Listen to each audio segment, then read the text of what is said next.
East Bay Congressman Mark DeSaulnier joining us now. Thanks for coming in. First of all, I know we both love the East Bay. We're both battling these allergies. Well, so today's a bad day. It is. It's been a rough one. Speaking of which, the Trump administration wants the Environmental Protection Agency to roll back emission standards that were put into effect during the Obama administration to battle climate change. California officials have said the state is going to maintain our standards to limit greenhouse gases. I know you're thinking about a boycott for car companies that want to roll back. Well, I have a lot of history in this. I served 3 governors on the California Air Resources Board. The Clean Air Act that was signed by Richard Nixon gives what's called a California waiver. So it lets us go beyond what the national standards based on strict public health. So the idea that they're going to force this back would eliminate decades of good work. This presents a unique situation and kind of an odd one for car makers because there's a lot of states that follow California, so it would be weird for manufacturers to have to build 2 different types of cars and 2 different emission systems. What do you see? How does this play out? Well, the current rules work. They're profitable. The U.S. taxpayers gave them over $80 billion to save them during the recession. So they've got a business model that works right now. There's plenty of economic evidence that these regulations actually benefit them. Okay. On the subject of cars, where are you with autonomous vehicle testing? We've had a couple of unfortunate high-profile tragedies lately.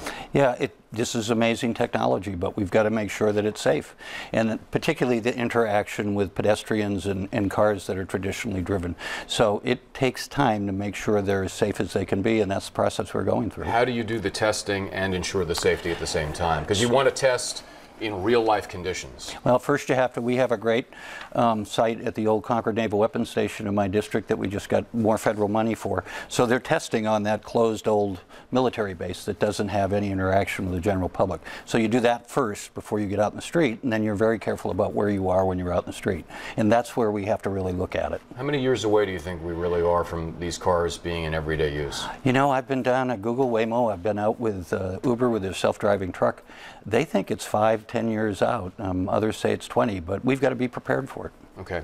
I want to jump back to climate because it's one of several areas, along with sanctuary cities and legalized marijuana, where it seems like you've got California on one side and the federal government on the other side, and it's just this battle. It's certainly not simmering down at all. It continues to escalate. We were talking during the break, and you were saying, hey, every day it feels like there's another issue.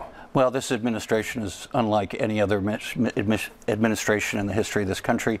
The president is vindictive, in my view, and we've had other presidents who lost California, and we work together. The country's a different place.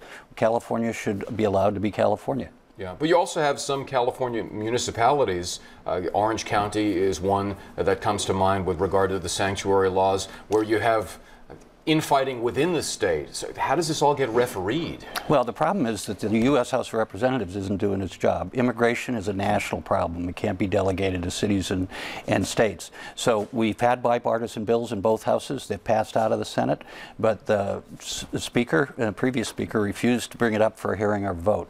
If it came to the floor, there'd be enough Democrats and Republicans that would vote on immigration reform.